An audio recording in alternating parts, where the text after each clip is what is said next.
यत्कृपातमहं वन्दे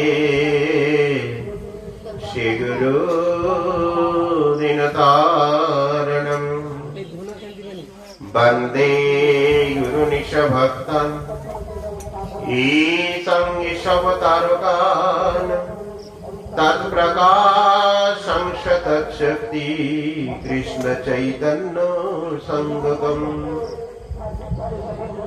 वन्दे श्री कृष्ण चैतन्य नित्यानंद सहोदितो गौरद्वये पुष्पवन्तौ चित्रौ छन्दौ तमनुद्धौ जातद्वैतं ब्रह्मपनशतीं तदपि यशतनुहा जात्मान्तरयामि पुरुषैति स्वशंसविभवम् सरस्वर्जपूर्ण भगवान् स्वयं अयम् न चैतन्यात् कृष्णात् जगति परतत्तं परम् इहम् अनार्पितचरिञ्चिरात् पूर्णायवतीर्ण खलु समर्पयतुन्नतोज्ज्वलरसं भक्तिश्रियम् हरिपुरट सुन्दर ज्योतिकदम्ब सन्दीर्पितः सदा हृदयस्कन्धरीश्वरतु न शचिनन्दनम् पञ्चतत्त्वात्मकं कृष्णं भक्तरूपस्वरूपकं भक्तावतरं भक्ताख्यं नमामि भक्तिशक्तिकम् पुरेन्दिवरकान्तिं इन्दुवदनं वरावतंसप्रियं शिवत्सङ्कमुदारं कस्तवधरं पीताम्बरं सुन्दरं गोपीनां नयनात्फलार्चिततनुं गोकुसंहृतम् गोविन्दं कलवेणुवादनपरं कृशं भजे दिव्यतिविन्दानन्दकल्पद्रुमधु जयतां शरतौ पङ्गुमम मन्दमतिर्गतिं मत्सर्वस्वपदं भोजो राधामदनमोहनम् दिग्पतिविन्दानन्दकल्पद्रुमाद श्रीमद्रत्नागर सिंहासनस्तु शेषराधशिलगविन्ददेवै पश्चिमिद्विषकुमानं स्मरामि श्रीमान् रसरसारं विवंशी वटतटास्थितं कर्षणो विनुस्तनैक गोपी गोपीनाथस्यस्तिनम् तप्त कंचन गौरंगिनी राधे वृंदावनेश्वरी वृषभानुसुतं देवी तं प्रणमामि हरिप्रिये गोविन्दनन्दिनी राधे गोविन्द मनमोहिनी गोविन्द सर्वस्व सर्वकान्ता शिरोमणि नारायणं नमस्कृतं नरं चैव नरोत्तमं देवीं सरस्वतीं व्यासं ततो जयं उदीरये वृन्दावै तुलसीदेवै प्रिया वै केशवस्य च कृष्ण भक्ति पदे देवी सत्यव्रते नमो नमः वंशाकल्पतरुभ्यश्च कृपा सिन्धुभ्येव च पतितानां पावनेभ्यो वैष्णवेभ्यो नमो नमः। सर्वाग्रे श्री श्री हरि गुरु वैष्णवे अहेतु की कृपा भिक्षा करे अद्य निताय गौर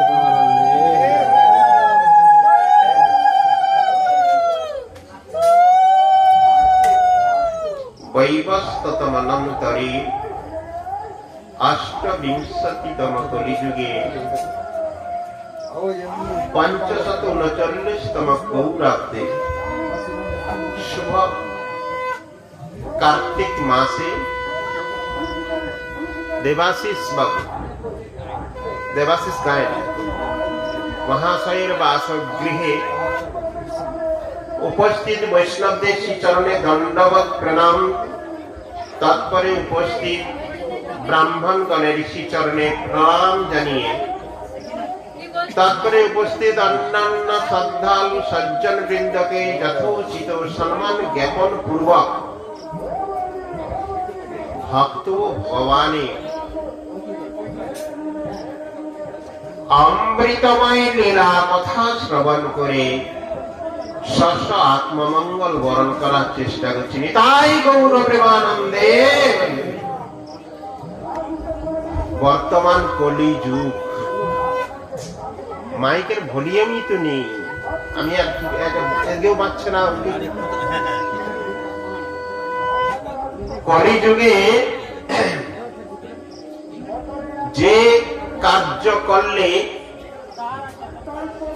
মানবের আত্মমঙ্গল নিহিত হয়ে আছে, সেই কার্য থেকে বিরত রাখার কাজই হচ্ছে মায়া দেবী। তাই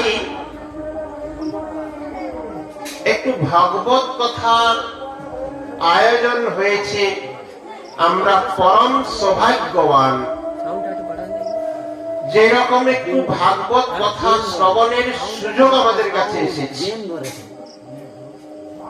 আর সেই শ্রবণ ইচ্ছায় আমরা সেখানে উপস্থিত হয়েছি, কিন্তু শত বাধা বিপত্তি, এটাই কলির কাজ। নিতাই গৌর প্রেমানন্দে। কৃতে যদ্ধ্যায়তেন বিষ্ণু ত্রেতায়াং যজত মখৌ দাপরে পরিচর্যায়াং কালো তৎ হরি সংকীর্তনা। চারি যুগে চারটা ধর্ম নিহিত রয়েছে, চারি যুগে চারটা মন্ত্রের দ্বারা উপাসনা রয়েছে। কিন্তু ভাগবত কথা আমরা শ্রবণ করব কি করে? কারণ এমন একটা পরিবেশ যেখানে আলাদা আওয়াজ আমাদের আসছে, আর একটি মাইকও ঠিক করেছে যার আওয়াজটাও গাম্ভীর্যতা এমন নেই যে ও আওয়াজটাকে বন্ধ করে এই আওয়াজটা অন্তঃকরণে পৌঁছাবে। তাহলে কি বলছেন? কৃতে যদ্ধ্যায়তে বিষ্ণু, সত্যে ধ্যান তেতায় যজ্ঞ দাপরে অর্চন, কলি যুগের ধর্ম কৃষ্ণ নাম সংকীর্তন। জগতে এর প্রচার প্রচুর পরিমাণে রয়েছে। আমরা জানি যে কলিযুগের ধর্ম নাম সংকীর্তন, তাই জগতে আহোরাহো নাম কীর্তন চলছে। কিন্তু আত্মমঙ্গল কতটা হচ্ছে এটাও আমাদের উপলব্ধির প্রয়োজনীয়তা আছে। তাই কৃতে যদ্ধ্যায়তেন বিষ্ণুর কথার অর্থ তখন ভগবান বিষ্ণুর ধ্যান করে চলে গেছেন। কিন্তু কলিযুগের ধর্ম কি? নাম সংকীর্তন, হরি কথা কীর্তন শ্রবণ। যিনি শ্রবণ করতে পারবেন তিনি কীর্তন করতে পারবেন। একজন বক্তা কোথা থেকে তৈরি হয়? যে ভালো শ্রোতা হতে পারবে তিনি পরবর্তীতে একজন বক্তা হতে পারেন। নাকি ভুল বললাম কি? একজন বক্তা তখনই সৃষ্টি হয় তিনি যদি পূর্বে শ্রোতা হয়ে থাকেন, প্রচুর পরিমাণে শ্রবণ করে থাকেন। শ্রীমদ্ ভাগবতে বলেছেন, ধর্ম সনিষ্ঠিত পুংসাং বিচক্ষণ কথা সুজন উৎপাদিত যদি রোধি শ্রম এবহি কেবলম। আমরা সারা জীবন বৃথা পরিশ্রমই করে যাব যদি হরি কথায় আমাদের রুচি না হয়। ভাগবত কি বলছেন? ধর্ম সনুষ্ঠিত পুংসাং বিচক্ষণ কথা আশ্চর্য। যত প্রকার আপনি ধর্মাচরণ করুন না কেন, যত প্রকার ধর্মানুষ্ঠান যাজন করুন না কেন, কিন্তু যতক্ষণ না ভগবত কথায় আপনি রুচি না হচ্ছে, ভগবানের কথায় আপনার বিকারগ্রস্ত না হচ্ছে, ভগবত কথার আকৃষ্টতা হৃদয়ে যদি না আসছে, শ্রম এবহি কেবলম, আপনার বৃথা পরিশ্রম ভাগবতে বলেছে। আজকে দেখুন, হরিকথার আয়োজন করেছেন যিনি, তিনি আজকে ভগবত নিবেদিত প্রসাদ দানও করবেন। সেই প্রসাদের ব্যবস্থা কতজনের করেছে সেটা আপনারা পরবর্তীতে বুঝতে পারবেন। কিন্তু এই যে তৎপূর্বে যে নাম কীর্তনের ব্যবস্থা রেখেছে,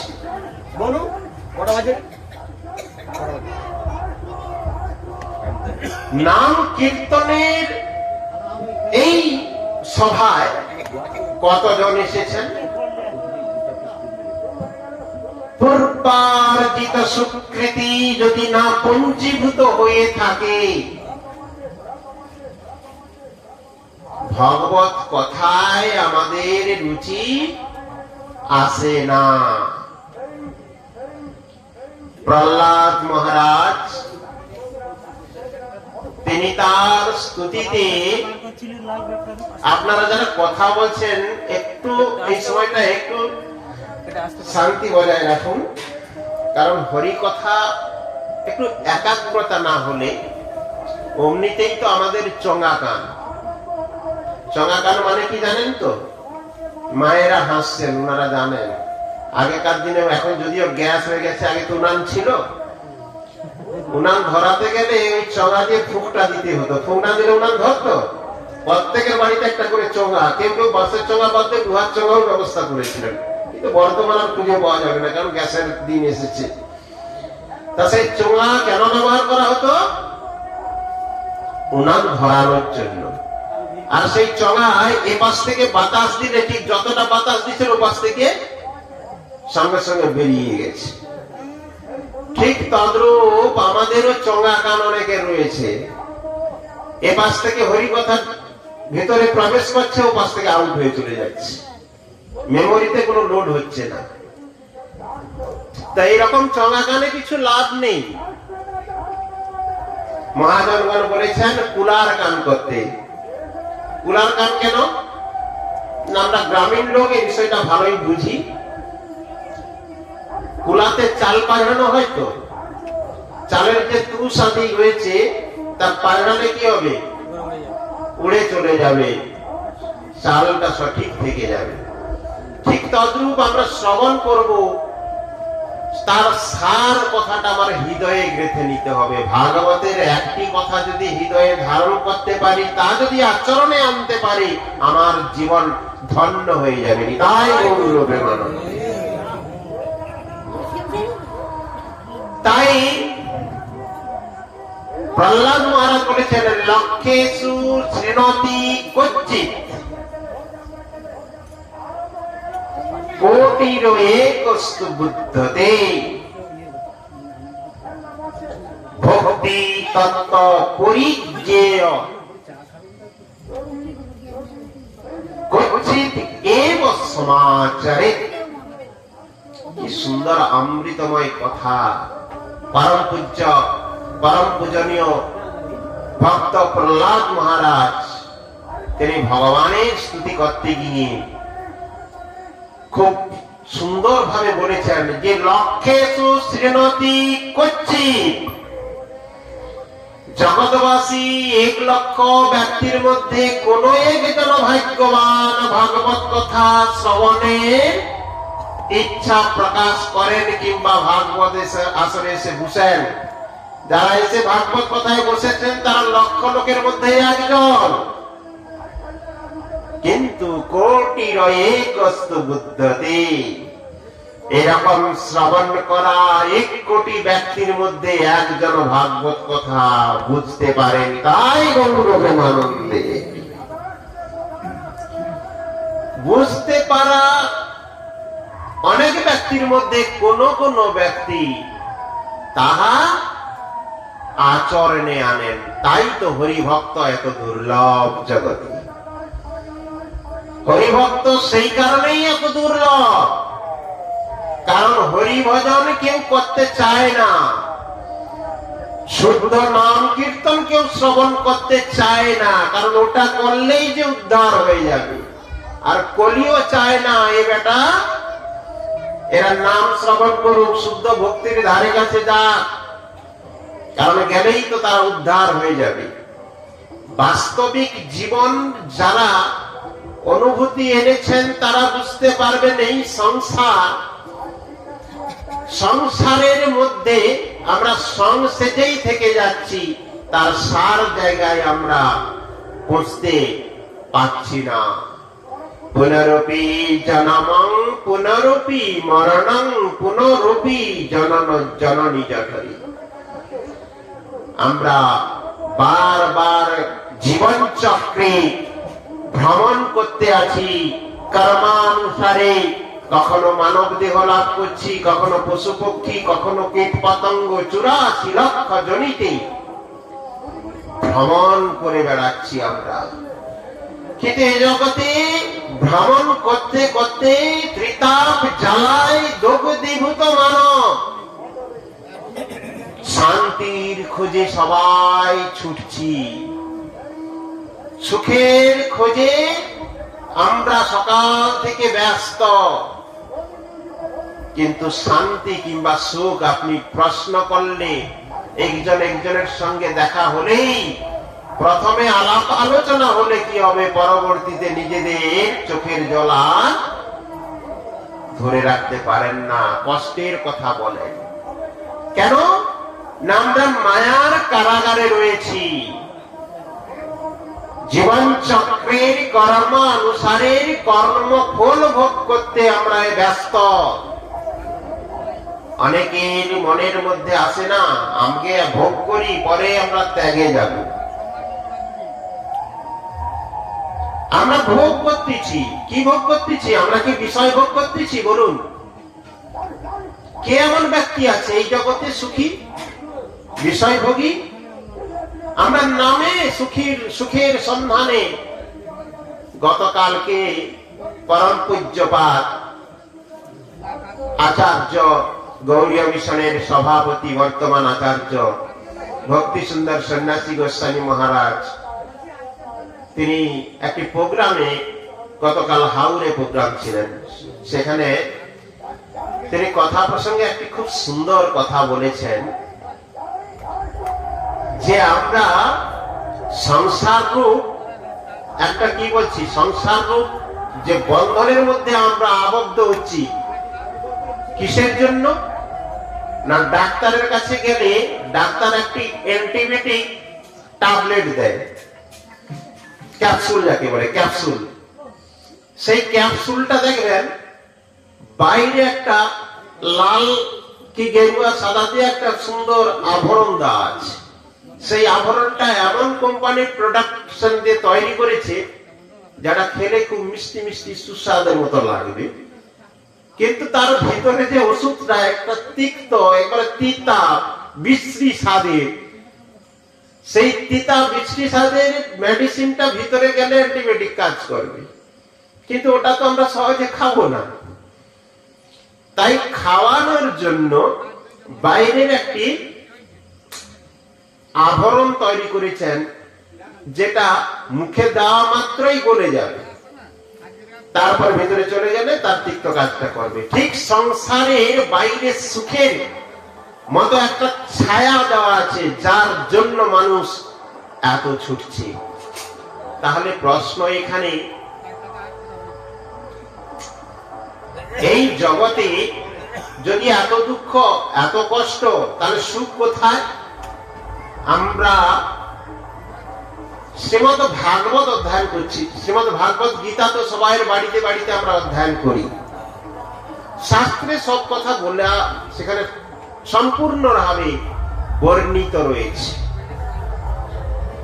সেখানে অষ্টাদশ অধ্যায়ে শ্রীমদ্ ভাগবতে কি বলেছেন? তমেব শরণং গচ্ছ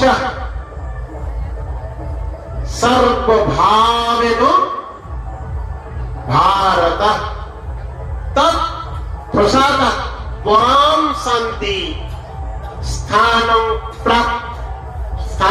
প্রাপ্তসি শাশ্বতম। তমেব শরণং গচ্ছত সর্বভাবেন ভারত। তুমি যখন যেভাবে যে রূপেই থাকো না কেন, তমেব কার শরণ গ্রহণ করতে বলেছেন? কার শরণাগত হতে বলেছেন? যিনি, যার শরণাগত হলে জীব উদ্ধার হবে। শরণং শরণ্যং গত মুকুন্দং পরিহিত কর্তুম, ভাগবতের একাদশ স্কন্ধে বর্ণিত। এমন তুমি বিনা কার আমি লইব শরণ, তুমি সর্বেশ্বরেশ্বর ব্রজেন্দ্র নন্দন। ব্রজেন্দ্র নন্দন ভগবান শ্রীকৃষ্ণ অভিন্ন মূর্তি শ্রী গৌর হরি, তারই শরণাগত হতে বলেছেন। তার শরণাগত হলে কি হবে? তৎপ্রসাদা, তার কৃপায় আপনি পরম শান্তি লাভ করবেন। এ জগতে শান্তি বলে কিছু নেই, সেটা সবাই উপলব্ধি করছেন। প্রথমে দেখা হলে বাবু ভালো আছে না, কেটে যাচ্ছে কোন রকম, গোবিন্দের কৃপায় ভক্তজন হলে বাইরের লোক বলে কোন রকম বাবু কেটে যাচ্ছে।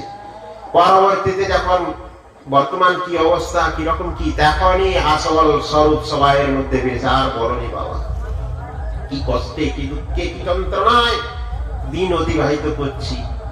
কেটে খাতে উদ্ধারের পথ সেটা আমরা গ্রহণ করছি না, কারণ ওখানে ওই উদ্ধার আমরা হতে চাই না। যেখানে উদ্ধার হবে, যেখানে মঙ্গল হবে, সেখানেই আমরা যেতে চাই না।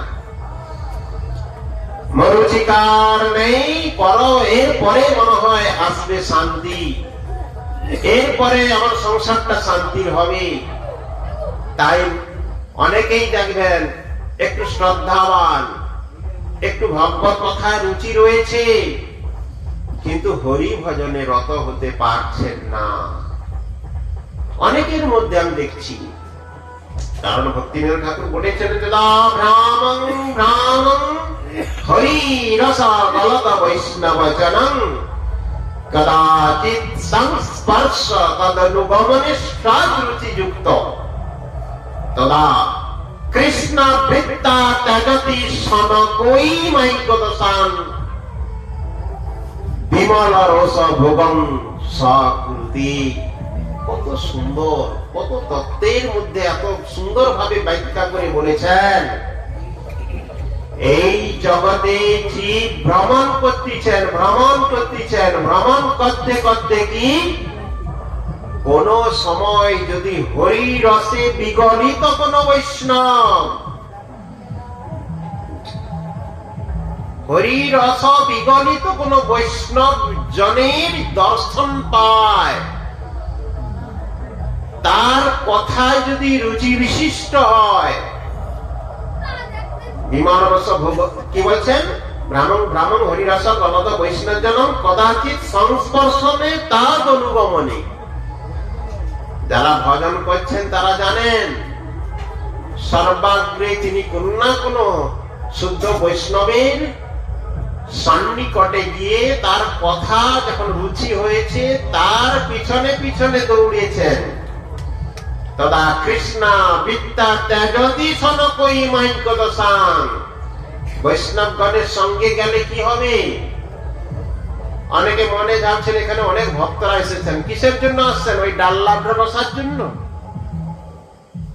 আজকালের বাড়িতে, আজকালের বর্তমান পরিস্থিতিতে অনেকে নিমন্ত্রণ করলেও আসতে চায় না, খেতে আসতে চায়, প্রসাদ পেতে আসতে চায়। তাহলে বৈষ্ণবরা বিকাল থেকে অনেক শুদ্ধ ভক্ত, অনেক শ্রদ্ধালু, তারা কেন আসেন? তারা একটা জিনিসের জন্য ছুটে আসেন, সেটা হচ্ছে কি?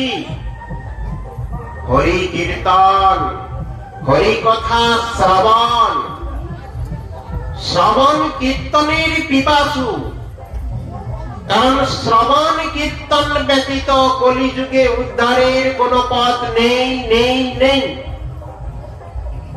শুদ্ধ হরি কীর্তন যেখানে হবে সেখানেই সাক্ষাৎ ভগবান বিরাজিত হন। যেখানে ভক্ত সাধব হৃদয় মজ্জং সাধুনা হৃদয়তহং মদন্নন্তে নাদন্নন্তে নাহং দিব্যমনাগপি। শাস্ত্রে কি বলেছেন? সাধুর হৃদয়ে আমি, আমার হৃদয়ে সাধু। আমি সাধুকে ছাড়া কিছুই জানি না, আর সাধু আমাকে ছাড়া কিছুই জানে না। তাই ভক্ত ভগবানের এরূপ একটা সম্বন্ধ। সেই ভাগবত কথা যতক্ষণ না আমাদের অন্তঃকরণে প্রবেশ করছে ততক্ষণ আমার মন শুদ্ধতা আসে না। মন বিশুদ্ধ না হলে ওখানে ভগবানের বসবাস হয় না।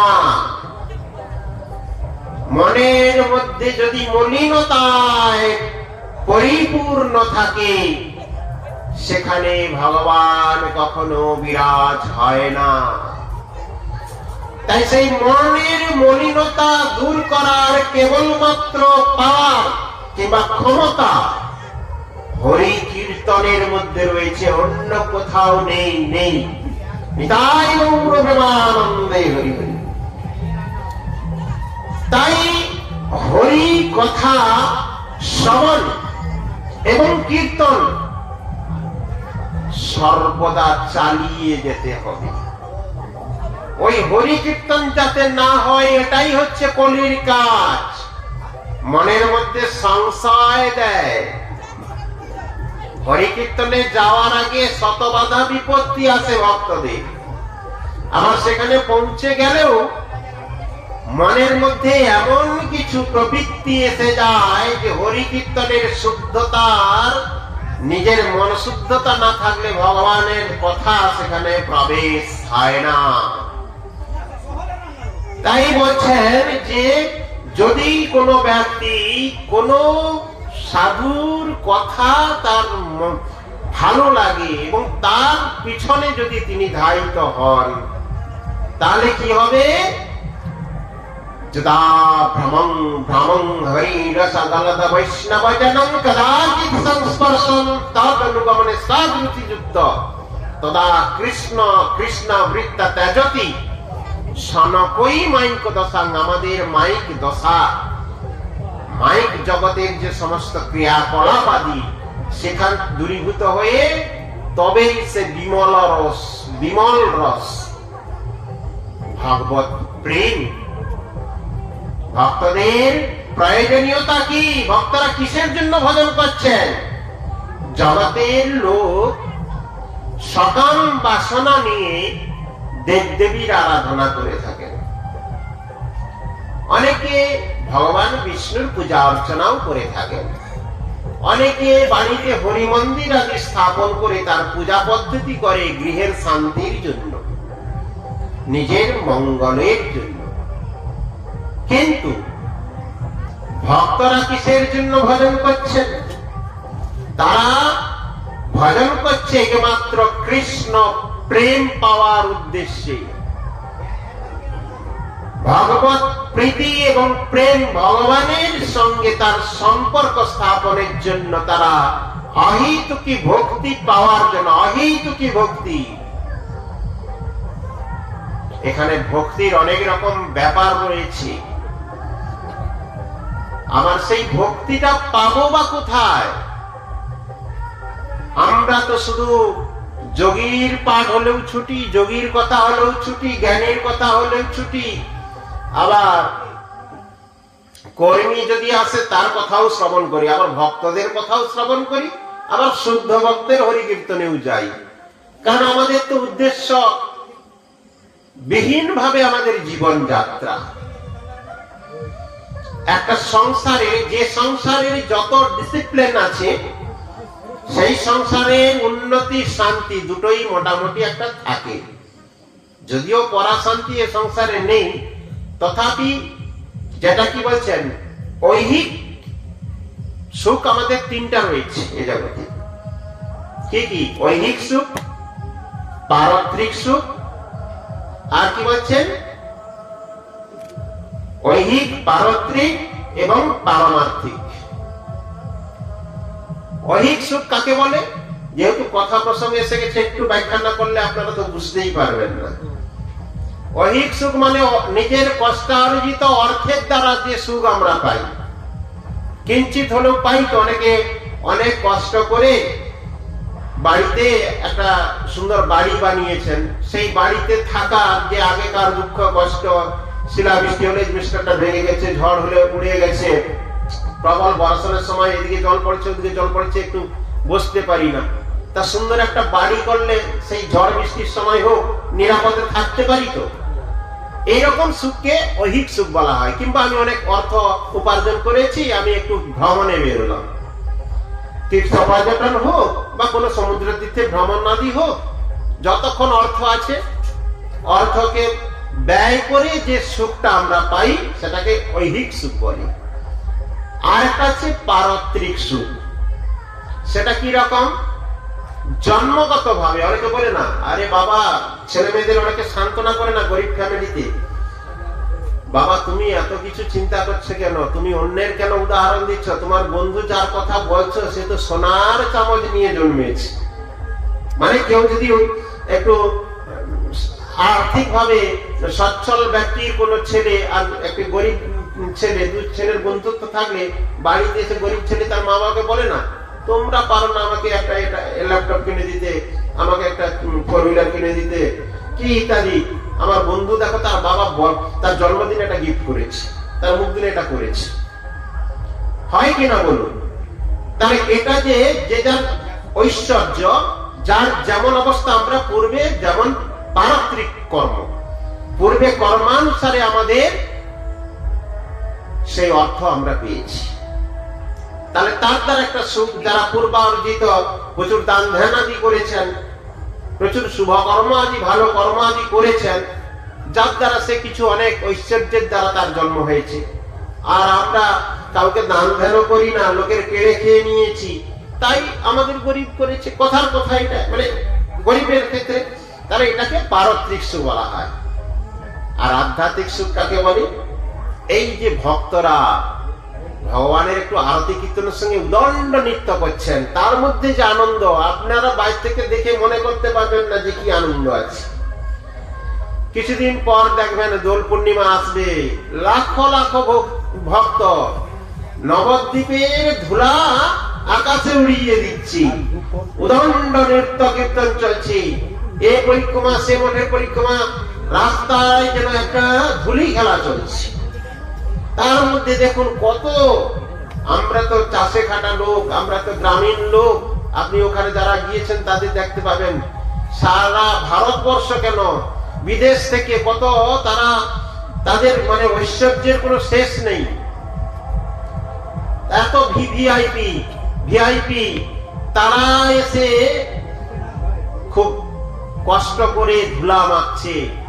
কেউ কেউ আছে রাস্তা পরিষ্কার করছেন, ধামের সেবা করছেন। আর আমরা সামনে পশ্চিমবাংলার বাসী, আমাদের রাজ্যেই এই একটা অপ্রাকৃত ধাম বিরাজমান, নিত্য ধাম, চিন্ময় ধাম, যেখানে মহাপ্রভু আবির্ভূত হয়ে আসছেন। মহাপ্রভু আবির্ভূত হয়েছেন, মহাপ্রভুর লীলাভূমি কি নবদ্বীপ, নাম শুনেছেন অনেকে। তো আবার অনেকে মায়াপুর দর্শনে গিয়ে কোন এক মন্দিরে শুধু ঘুরে মহাপ্রভুর আবির্ভাব স্থানটাই দর্শন করেন না, আবির্ভাব স্থানটাই জানেন না। সেখানে যে নিত্য ভূমি, নিত্য লীলা ভূমি, সেখানে বহু সমস্ত প্রাচীন সাক্ষাৎ বিগ্রহগণ বিরাজমান, তাও দর্শনের সৌভাগ্য আমাদের অনেকের মধ্যে হয় না।